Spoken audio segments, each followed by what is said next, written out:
Hello friends, अस्सलाम वालेकुम and welcome to reality TV. दोस्तों, ये 4 दिसंबर 2011 का दिन था। ईरान में एक जगह है खशमार, यहाँ से एक ड्रोन मिला था, RQ-170 सेंटिनल ड्रोन। ये उस वक्त अमेरिका का एडवांस तरीन ड्रोन था।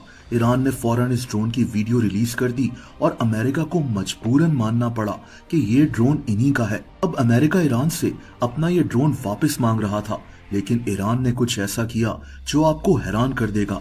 ईरान ने अमेरिका के इस ड्रोन को स्टडी करना शुरू किया, इस पर काम किया और इस जैसे 3 नए ड्रोन्स बना लिए। एक ड्रोन का नाम शाहिद 171 था, ये अमेरिका के उस ड्रोन की एग्जैक्ट कॉपी था। दूसरा ड्रोन शाहिद 191 था और दोस्तों तीसरा ड्रोन था शाहिद 136, एक खतरनाक ड्रोन जिसकी वजह से अमेरिका इस जंग में शदीद परेशान है। ईरान जो कई दिहाइयों से सैंक्शंस और पाबंदियों का शिकार है, उसने अमेरिका की टेक्नोलॉजी को ही स्टडी कर कर एक ऐसा ड्रोन बना लिया जो खुद अमेरिका के लिए आज मसला बना हुआ है। यहाँ तक कि अमेरिका ने अब ईरान के इस शाहिद 136 ड्रोन को कॉपी कर कर एक नया ड्रोन बना लिया है जिसका नाम लुकास है। आप सोचें कि ईरान ने अमेरिका को अपनी ही टेक्नोलॉजी कॉपी करने पर मजबूर कर दिया है। दोस्तों, ईरान के पास मिसाइल्स और ड्रोन्स की एक फौज है। कहते हैं कि ईरान के पास कई किलोमीटर्स लंबे टनल्स मौजूद हैं जिनमें मिसाइल्स भरे हुए हैं। ईरान ने ये टनल्स 1984 में बनाना शुरू किए थे। इनको मिसाइल सिटीज भी कहा जाता है। 1985 में ईरान ने चाइना और लीबिया वगैरह से मिसाइल टेक्नोलॉजी डेवलप करने के लिए मदद मांगी थी।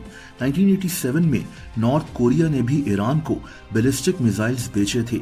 यानी ईरान इस जंग की तैयारी पहले से ही कर कर बैठा हुआ था। अमेरिका अब इन मिसाइल टनल्स को टारगेट करने की कोशिश कर रहा है। अमेरिका शायद इनमें से कई टनल्स की लोकेशंस भी जानता है, लेकिन पहाड़ों के बीच में बने इन टनल्स को अटैक करना उतना आसान नहीं है जितना लगता है। ईरान ऑटोमेटेड सिस्टम्स यूज करता है जिसके जरिए इन मिसाइल्स को कभी भी मूव किया जा सकता है और इसका पता भी नहीं चलता। ईरान के पास अब ऐसे कितने टनल सिटीज मौजूद हैं, ये भी एक सरप्राइज है। यहाँ एक बात बहुत अहम है, इन ड्रोन्स और मिसाइल्स की कॉस्ट। ईरान ये ड्रोन्स और मिसाइल्स बहुत कम कीमत में बनाता है, जैसा कि ज्यादा से ज्यादा $30,000 में। ईरान के मिसाइल्स जिनसे ये अटैक करता है वो 1 लाख से 5 लाख डॉलर्स में तैयार हो जाते हैं। लेकिन अगर आप अमेरिका से इसका कंपैरिजन करें तो अमेरिका इन मिसाइल्स को रोकने के लिए जो मिसाइल्स बनाता है वो 10 लाख से 1.5 करोड़ डॉलर्स में तैयार होते हैं। ईरान जानता है कि ये अगर इसी तरह मिसाइल्स इसराइल में दागता रहा तो एक वक्त आएगा कि अमेरिका के पास इन मिसाइल्स को रोकने के लिए इंटरसेप्टर मिसाइल्स की भी कमी पड़ जाएगी। लेकिन ईरान के लिए ये काम आसान नहीं है।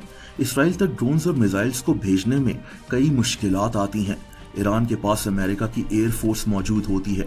ये इन ड्रोन्स और मिसाइल्स के मुतालिक पहले से वार्न कर सकते हैं। इसके बाद इराक में मौजूद अमेरिकन फौज इन ड्रोन्स और मिसाइल्स को गिरा सकती है।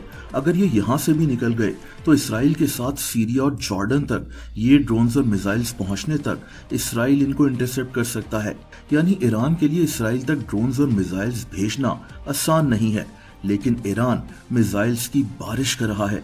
जैसा कि मैंने बताया कि इनके पास मिसाइल्स की एक पूरी फौज है जो इन्होंने कई किलोमीटर्स लंबे टनल्स में छुपाई हुई है। ऐसे बेशुमार टनल्स ईरान के पास मौजूद होंगे।